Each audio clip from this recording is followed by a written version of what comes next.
Assalamualaikum warahmatullahi wabarakatuh. Waalaikumsalam warahmatullahi wabarakatuh. Alhamdulillah, hari ini kita kembali belajar tatap muka, yaitu tentang SKI atau sejarah budaya Islam. Baik, sebelum melanjutkan pembelajaran, kita baca doa dulu. Silakan ada pimpin doanya.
Selanjutnya Bapak akan mengabsen kalian ya.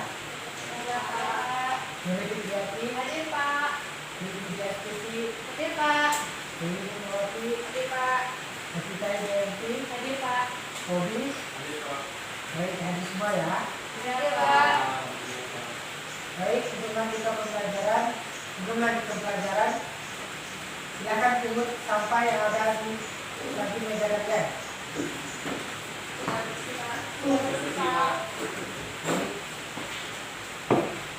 Pada pembelajaran kali ini kita akan mempelajari tentang biografi tokoh pendiri organisasi keagamaan Islam di Indonesia. Tujuan dari pembelajaran ini adalah membiasakan diri bertanggung jawab, santun dan peduli dari para tokoh pendiri organisasi keagamaan Islam, menunjukkan biografi tokoh pendiri organisasi kemasyarakatan Islam di Indonesia, dan itu mampu memotivasikan biografi tokoh masyarakat Islam dalam membentuk cita-cita tanah air dan bela negara. Baiklah, selanjutnya Bapak akan memutarkan video tentang biografi tokoh pendiri organisasi Islam di Indonesia. Kalian simak ya. Ya Pak.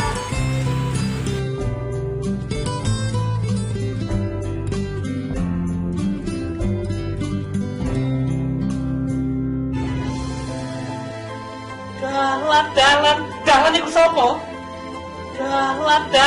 Dalan iku sapa? Dalan iku sapa? Hah? Kanjeng Nabi. Kiai Haji Ahmad Dahlan, pendiri Persyarikatan Muhammadiyah. Kiai Haji Ahmad Dahlan dikenal dengan pendiri Persyarikatan Muhammadiyah. Beliau adalah putra keempat dari 7 bersaudara dari keluarga Kiai Haji Abu Bakar dan Siti Aminah. Beliau lahir di Yogyakarta, tanggal 1 Agustus tahun 1868, dan wafat di Yogyakarta, tanggal 23 Februari tahun 1923 pada umur 54 tahun. Nama kecil Kiai Haji Ahmad Dahlan adalah Muhammad Darwis. Beliau dibesarkan di keluarga yang terpandang.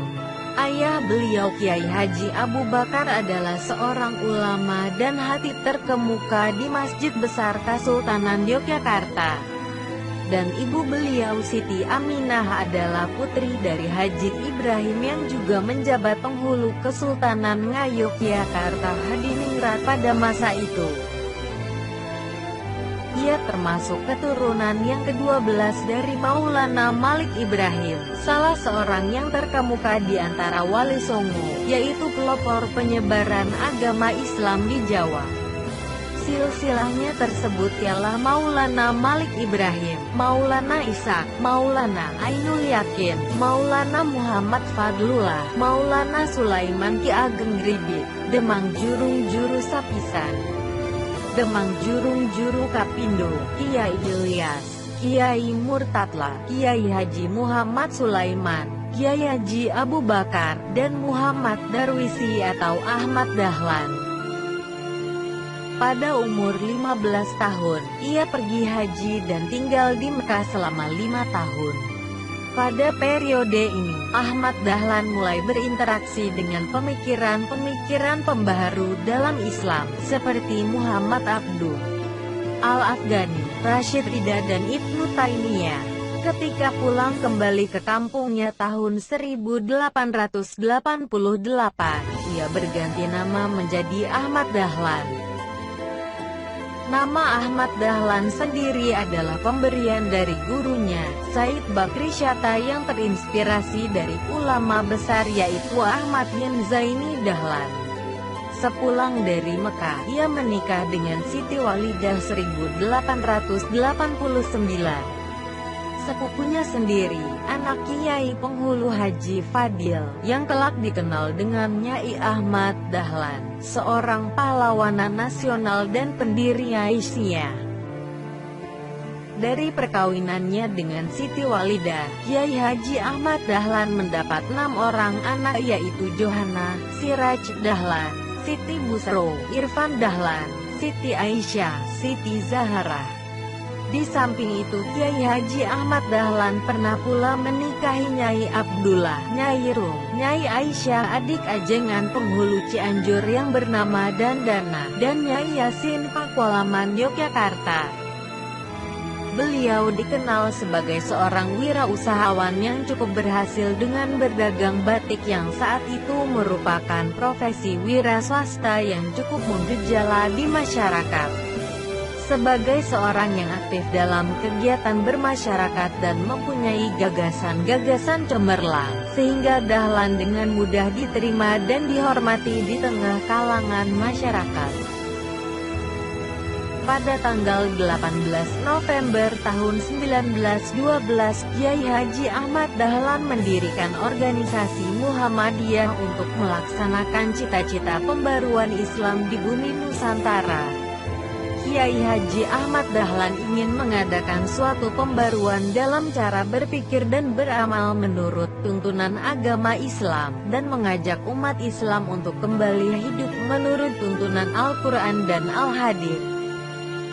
Gagasan pendirian Muhammadiyah oleh Kiai Haji Ahmad Dahlan ini juga mendapatkan rintangan. Berbagai fitnahan, tuduhan dan hasutan datang bertubi-tubi kepadanya. Telah dituduh hendak mendirikan agama baru yang menyalahi agama Islam. Ada yang menuduhnya kiai palsu, karena sudah meniru bangsa Belanda yang Kristen, mengajar di sekolah Belanda. Bahkan ada pula orang yang hendak membunuhnya. Gagasan pembaharuan Muhammadiyah disebarluaskan oleh Kiai Haji Ahmad Dahlan dengan mengadakan tabligh ke berbagai kota, di samping juga melalui relasi-relasi dagang yang dimilikinya. Muhammadiyah makin lama makin berkembang hampir di seluruh Indonesia. Pada tanggal 2 September tahun 1921, pemerintah Hindia Belanda mengabulkan permohonan Kiai Haji Ahmad Dahlan untuk mendirikan cabang-cabang Muhammadiyah di seluruh Indonesia. Atas jasa-jasa Kiai Haji Ahmad Dahlan dalam membangkitkan kesadaran bangsa Indonesia melalui pembaharuan Islam dan pendidikan, maka pemerintah Republik Indonesia menetapkannya sebagai pahlawan nasional dengan surat keputusan Presiden nomor 657 tahun 1961. Bahkan kisah hidup dan perjuangan Kiai Haji Ahmad Dahlan mendirikan Muhammadiyah dan diangkat ke layar lebar dengan judul Sang Pencerah, disutradarai oleh Hanung Bramantyo. Demikian sekilas sosok Kiai Haji Biografi Ahmad Kiai Dahlan. Haji Hashim Asy'ari, pendiri Nahdlatul Ulama, NU, Kiai Haji M. Muhammad Hashim Asy'ari bagian belakangnya juga sering diejek Asy'ari atau Ashari adalah salah seorang pahlawan nasional Indonesia yang merupakan pendiri Nahdlatul Ulama, organisasi massa Islam yang terbesar di Indonesia. Di kalangan Nahdliyin dan ulama pesantren ia dijuluki dengan sebutan Hadratus Syekh yang berarti Maha Guru. Keluarga Hashim Asy'ari lahir di Kabupaten Jombang, Jawa Timur, 14 Februari 1871, putra ketiga dari 10 bersaudara. Ayahnya bernama Kiai Asy'ari, pemimpin pesantren yang berada di sebelah selatan Jombang. Ibunya bernama Halimah. Sementara ke-10 saudaranya antara lain, Nafiah, Ahmad Saleh, Rodiah, Hasan, Anis, Fatonah, Maimunah, Maksum, Nahrawi dan Adnan. Berdasarkan silsilah garis keturunan ibu, Kiai Haji Hashim Asy'ari memiliki garis keturunan baik dari Sultan Pajang, Jaka Tingkir, juga mempunyai keturunan kerajaan Hindu Majapahit, Raja Brawijaya V. Silsilah Kiai Haji Hashim Asy'ari berdasarkan garis keturunan ibu, Hashim Asy'ari putra Halimah, putri Lainah putri Sihah, putra Abdul Jabbar, putra Ahmad, putra Pangeran Sambo, putra Pangeran Benowo, putra Joko Tingkir, putra Prabu Brawijaya V. Ia menikah 7 kali dan kesemua istrinya adalah putri dari ulama. 4 istrinya bernama Khadijah, Nafisah, Nafikoh, dan Masuroh. Salah seorang putranya, Wahid Hashim adalah salah satu perumus piagam Jakarta yang kemudian menjadi Menteri Agama, sedangkan cucunya, Abdurrahman Wahid, menjadi Presiden Indonesia. Pendidikan. Kiai Haji Hashim Asy'ari belajar dasar-dasar agama dari ayah dan kakeknya, Kiai Usman yang juga pemimpin pesantren Gedang di Jombang. Sejak usia 15 tahun, ia berkelana menimba ilmu di berbagai pesantren, antara lain pesantren Wonokoyo di Probolinggo, pesantren Langitan di Tuban, pesantren Trenggilis di Semarang, pesantren Kademangan di Bangkalan dan pesantren Siwalan di Sidoarjo. Pada tahun 1892, Kiai Haji Hashim Asy'ari pergi menimba ilmu ke Mekah, dan berguru pada Syekh Ahmad Khatib Minangkabau, Syekh Muhammad Mahfuz At-Tarmasi, Syekh Ahmad Amin Al-Attar, Syekh Ibrahim Arab, Syekh Said Yamani, Syekh Rahmaullah, Syekh Soleh Bafarlal, Sayyid Abbas Maliki, Sayyid Alwi bin Ahmad Asakov, dan Sayyid Husain Al-Habsyi. Di Makkah, awalnya Kiai Haji Hashim Asy'ari belajar di bawah bimbingan Syekh Mahfuz dari Termas, Pacitan, yang merupakan ulama dari Indonesia pertama yang mengajar Sahih Bukhari di Makkah.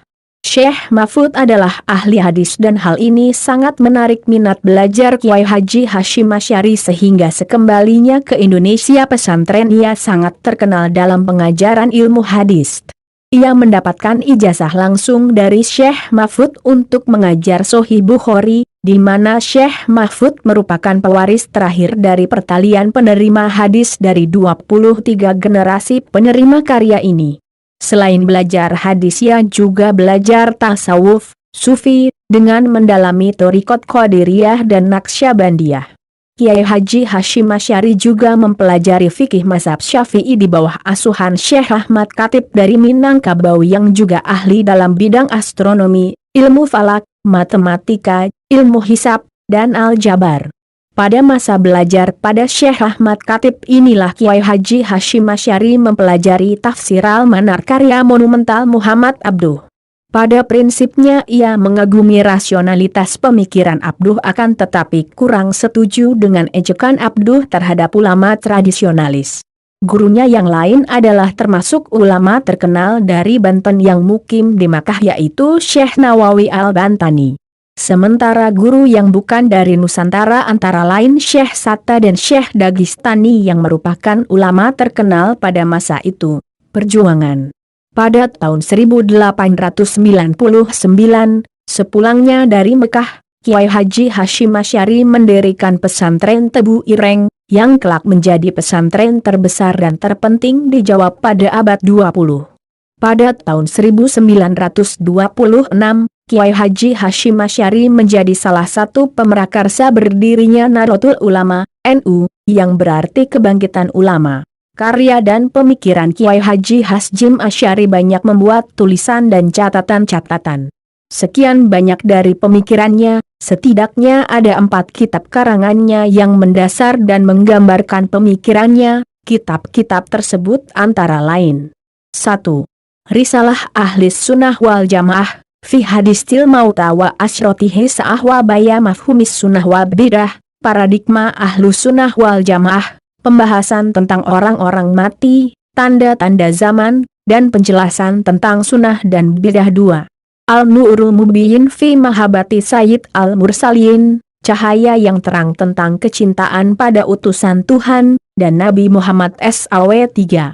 Adab Palalim wal Muta'alim fi ma ayah taju ilaihal muta'alim fi ahwali ta'alumihi wa ma atalimihi, etika pengajar dan pelajar dalam hal-hal yang perlu diperhatikan oleh pelajar selama belajar. 4. Al-Tibyan Finnahyi an muqata'atil arham wal aqorib wal ikhwan, penjelasan tentang larangan memutus tali silaturahmi, tali persaudaraan dan tali persahabatan. Muqaddimah Al-Kanun Al-Asasi li Jamiyat Nahdlatul Ulama. Dari kitab ini para pembaca akan mendapat gambaran bagaimana pemikiran dasar Dia tentang NU. Di dalamnya terdapat ayat dan hadits serta pesan penting yang menjadi landasan awal pendirian Jamiah NU. Boleh dikata, kitab ini menjadi bacaan wajib bagi para pegiat NU. Risalah fi Taqid al-Ahzib bimazhab al-Imah al-Arba'ah, mengikuti manhaj para imam 4 yakni Imam Syafi'i, Imam Malik, Imam Abu Hanifah dan Imam Ahmad bin Hanbal, tentunya memiliki makna khusus sehingga akhirnya mengikuti jejak pendapat Imam 4 tersebut dapat ditemukan jawabannya dalam kitab ini. Mawaid adalah kitab yang bisa menjadi solusi cerdas bagi para pegiat di masyarakat. Saat Kongres NU ke-11 tahun 1935 di Bandung, kitab ini pernah diterbitkan secara massal. Demikian juga Profesor Buya Hamka harus menerjemah kitab ini untuk diterbitkan di majalah Panji Masyarakat, edisi 15 Agustus 1959. Arba'ina Hadits Santata ala Kubima Badi Jamiyat Nahdlatul Ulama. Hidup ini tak akan lepas dari rintangan dan tantangan. Hanya pribadi yang tangguh serta memiliki sosok yang kukuh dalam memegang prinsiplah yang akan lulus sebagai pememang. Kitab ini berisikan 40 hadits pilihan yang seharusnya menjadi pedoman bagi warga NU. Al-Tanbiyat al-Wajibat liman yusna al-Maulid bi al-Munkarat. Kitab ini menyajikan beberapa hal yang harus diperhatikan saat memperingati Maulidur Rasul. Baik, lanjut. Setelah kalian menonton atau menyimak dari video yang telah Bapak putar, Bapak akan menjelaskan kembali sedikit tentang biografi tokoh dari pada video tersebut. Biografi tokoh yang akan kita bahas adalah yang pertama yaitu Kiai Haji Ahmad Dahlan. Kiai Haji Ahmad Dahlan ialah pendiri organisasi Muhammadiyah, salah satu ormas terbesar di Indonesia. Kiai Haji Ahmad Dahlan lahir di Kampung Kauman, Yogyakarta, di bawah naungan Sri Sultan Hamengkubuwono VII pada tanggal 1 Agustus 1868. Nama ayahnya adalah Kiai Haji Abu Bakar dan ibunya yaitu Nyai Abu Bakar. Nama kecil dari Ahmad Dahlan ialah Muhammad Darwis. Beberapa literatur mengatakan bahwa ia merupakan keturunan dari Ki Ageng Bidik, yaitu salah satu ulama pada zaman Mataram, dan Maulana Ibrahim atau Sunan Gusik. Pada tahun 1909, Ahmad Dahlan masuk organisasi Tokoh adalah organisasi yang melahirkan banyak tokoh nasionalis yang berdiri 1 tahun sebelumnya. Di organisasi ini, ia menyalurkan ilmu yang dikuasainya untuk memenuhi keperluan para anggota. 3 tahun berselang, Ahmad Dahlan mendirikan organisasi Muhammadiyah, tepatnya pada tanggal 18 November pada tahun 1913. Organisasi ini mulai menyebar ke berbagai daerah dan banyak bergerak di bidang pendidikan dan kesehatan. Selain itu, sebagai bentuk penanaman cinta tanah air kepada para pemuda, dia juga membentuk gerakan Hizbul Wathan. 11 tahun berdirinya organisasi Muhammadiyah, Ahmad Dahlan meninggal pada tahun 1923 di Yogyakarta, tepatnya pada tanggal 23 Februari. Beliau dimakamkan di Kampung Karangkajen, Brontokusuman, Yogyakarta. Atas jasanya itu, gelar pahlawan nasional disematkan oleh pemerintah Indonesia kepada Ahmad Dahlan pada tahun 1961. Selain itu, kisah hidupnya juga difilmkan dengan judul Sang Pencerah yang dirilis pada tahun 2010 lalu. Nah, yang selanjutnya itu Kiai Haji Hashim Asy'ari, yaitu pendiri organisasi Islam yang terbesar kedua, yaitu Nahdlatul Ulama. Kiai Haji Hashim Asy'ari mencari ilmu dasar ilmu agama pada ayahnya, yaitu Kiai Haji Asy'ari. Ibunya bernama Halimah. Setelah menginjak umur 15 tahun, dia berkelana menimba ilmu di banyak pesantren yang ada di Indonesia. Hingga pada tahun 1892 dia memutuskan untuk melanjutkan proses menimba ilmu di kota Mekah. Pada tahun 1899, sepulangnya dari Mekah, Kiai Haji Hashim Asy'ari mendirikan pesantren Tebu Ireng yang telah menjadi pesantren terbesar dan terpenting di Pulau Jawa. Pada tahun 1925, Kiai Haji Hashim Asy'ari menjadi salah satu pemberantasan berdirinya organisasi Nahdlatul Ulama yang berartikan kebangkitan ulama. Selama masa hidupnya, Kiai Haji Hashim Asy'ari banyak menciptakan barisan tema dan catatan yang meliputi banyak sekali hal yang menyerupai. Salah satu barisan tema dia menunjukkan ialah adat al-alim wal muta'lim di awali ta'allumihi wa ta'allumihi. Tulisan ini menjelaskan wacana mengajar dan belajar dalam hal-hal yang perlu diperhatikan oleh pelajar selama belajar. Pada usia 72 tahun, tepatnya tanggal 7 September 1947, Kiai Haji Hashim Asy'ari meninggal dunia di Jombang dan dimakamkan di Pondok Pesantren Tebu Ireng Jombang. Dari penjelasan Bapak tadi, Bapak akan memberikan kesempatan kepada yang bertanya. Apakah ada yang bertanya? Ya Pak. Ya. Apa salah satu hambatan yang dirasakan oleh Kiai Haji Ahmad Dahlan dalam mendirikan organisasi Muhammadiyah, Pak? Baik. Salah satu hambatan yang dialami Ahmad Dahlan adalah dia dituduh sebagai kiai palsu karena menyalahi agama Islam dan mengira dia akan membuat agama baru. Ahmad Dahlan dianggap atau dicap meniru Belanda yang mayoritas beragama Kristen karena mengajar di sekolah Belanda Astiah Magelang yang merupakan sekolah sebagai anak-anak kiai, bergaul dengan tokoh-tokoh kiai di utama. Baik, bagaimana? Ibu, apakah kurang jelas? Ya Pak, sudah jelas. Baik, selanjutnya apakah ada yang bertanya lagi? Ya, Robi, silakan. Ini bertanya Pak, bagaimana perbedaan antara Muhammadiyah dengan itu Pak, jadi tolong jelaskan. Baik, perbedaan itu dan Muhammadiyah itu dikenal dengan toleransinya terhadap tradisi-tradisi yang ada di Indonesia. Sementara Muhammadiyah dikenal dengan istilah pemurnian Islam dan gebrakannya dalam dunia pendidikan. Walaupun berbeda, tetapi organisasi ini adalah organisasi Islam terbesar di Indonesia. Baik, apakah sudah jelas, Robi? Baik Pak, sudah terima kasih. Baik, kalian apakah ada yang ingin ditanyakan lagi? Baik, apabila tidak ada yang bertanya, Bapak akan bertanya, yaitu apa menurut kalian apa perbedaan antara Muhammadiyah dan NU? Yang manakah lebih unggul? Nah, Bapak akan bertanya kepada Dewi Sukawati.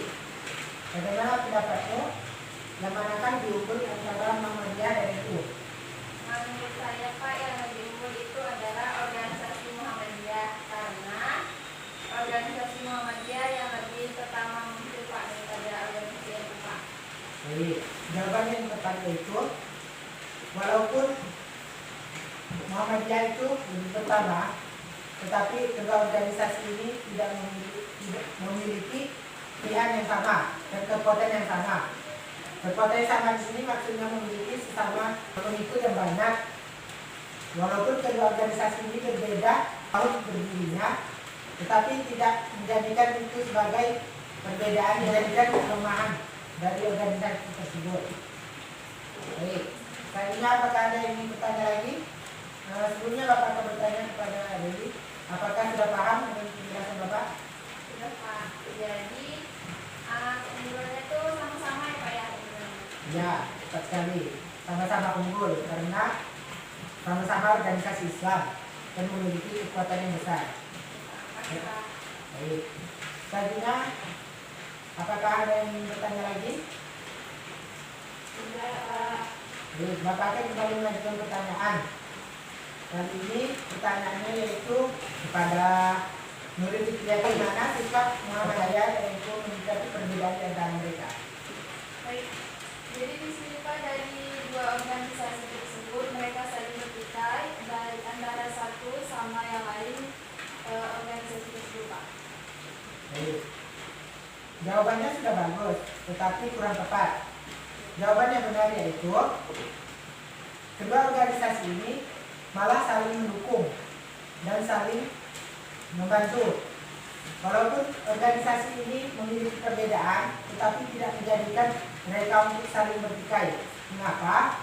Karena kedua organisasi ini adalah sesama organisasi Islam yang besar di Indonesia. Baik, apakah sudah jelas, Muri? Sudah Pak. Baik, selanjutnya kita akan menyimpulkan bersama-sama tentang pembelajaran kali ini. Bapak ingin mendengar kesimpulan dari Novita Jayanti. Bagaimana kesimpulan Novi terhadap pembelajaran kita kali ini? Jadi kesimpulannya pada pembelajaran kita hari ini membahas tentang dua organisasi Islam besar di Indonesia.